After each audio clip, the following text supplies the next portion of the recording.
ప్రాణహిత నదీ జలాలు, ఇటు గోదావరి నదీ జలాలు, అటు మానేరు ప్రాంతంగా వచ్చే ఒక నదీ జలాలు అన్నింటిని మనం ఎత్తిపోత ద్వారా వినియోగించుకుంటే ఒక 300 టీఎంసీ లభ్యత పొందే అవకాశం ఉందని చెప్పి అంటున్నాడు. మరి ఆ విధంగా మీడియా ఒక దశాబ్ద కాలంలో, కేవలం ఒక దశాబ్ద కాలంలో వీళ్ళ కాళేశ్వరం ప్రాజెక్ట్ నిర్మాణం పూర్తి చేయడమే కాదు, దాని ఫలాలు కూడా మనకు అందింపజేయడం జరిగిందని చెప్పంటున్నాను. ఇవాళ ఏమైందా, వీళ్ళ కేసీఆర్ గారు జయించాలకు వస్తున్నారని చెప్పంటే నిన్నటి దాకా నిద్రపోయిన ముఖ్యమంత్రి రేవంత్ రెడ్డి గారు ఇవాళ బయలుదేరిండి అని చెప్పంటున్నారు. మేడిగడ్డ బ్యారేజ్ ఒక 2 పిల్లలు గుంగినాయా, SLBC Srisailam left bank canal అని చెప్పంటున్నారు. నిర్మాణ దశలో కృంగిపోయి 8 మంది కార్మికులు చనిపోతే కనీసం శవాలు వెలికి చేయలేకపోయింది అని చెప్పిన, శవాలు వెలికి చేయలేకపోయింది అని చెప్పి అంటున్నాం. 2 పిల్లలు కృంగిపోతే అసలు బ్యారేజ్ విలువ 4000 కోట్లు, ఆ 2 పిల్లలు కడితే 400 కోట్లు అయితే అని చెప్పి అంటున్నా. ఎక్కువ మీకు అన్నారం సుందర ఇంకో 100 కోట్లు అయితే అని చెప్పి అంటున్నా.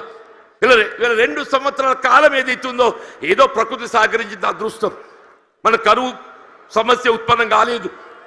రేపేదైతో ఎల్లినో ప్రభావం నిజంగానే కరువు వచ్చినట్టయితే మన భవిష్యత్తు ఏం కావాలి, కరువు వస్తే మన భవిష్యత్తు ఏం కావాలని చెప్పి అంటున్నా.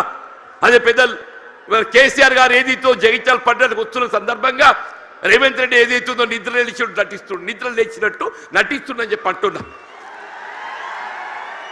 ఇక తుమ్మడి బ్యారేజ్ అటే పోయిందా, నీకు నిజంగానే సిన్సియారిటీ ఉంటే వీళ్ళ 3 సంవత్సరాలు గడుస్తుందా తుమ్మడి బ్యారేజ్ నిర్మాణం చేయగలుగుతూ కదా, ఎందుకు చేయలేకపోయినా చెప్పి అంటున్నాను.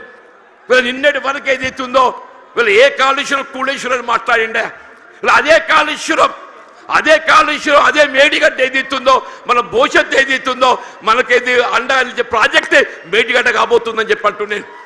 ఇలా మన భవిష్యత్తు రైతాంగమే కానీ, ఇలా త్రాగునీటి సదుపాయమే కానీ, పారిశ్రామిక అవసరాలే కానీ, హైదరాబాద్ త్రాగుండే అవసరాలే కానీ అన్నింటికి ఏదైతుందో అదే మేడిగడ్డ మనకు జీవనాధారం కాబోతుందని చెప్పి అంటున్నాను.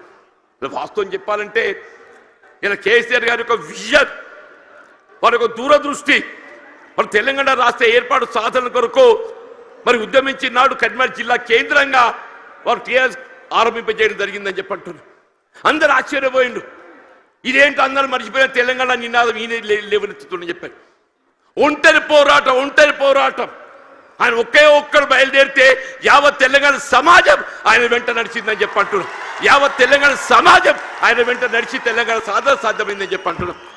అదే తెలంగాణ రాష్ట్ర నిర్మాణం కొరకు ఏదైతుందో దశాబ్ద కాలం పాటుపడ్డారు. ఇలా కాంగ్రెస్ వచ్చి ఏదో మేలు చేస్తా చెప్పి అనుకున్నామే, అది పక్కన పెట్టిండే. ఇలా తిరోగమన చర్యగా ఏదైతుందో తిరోగమనం పడుతుంది.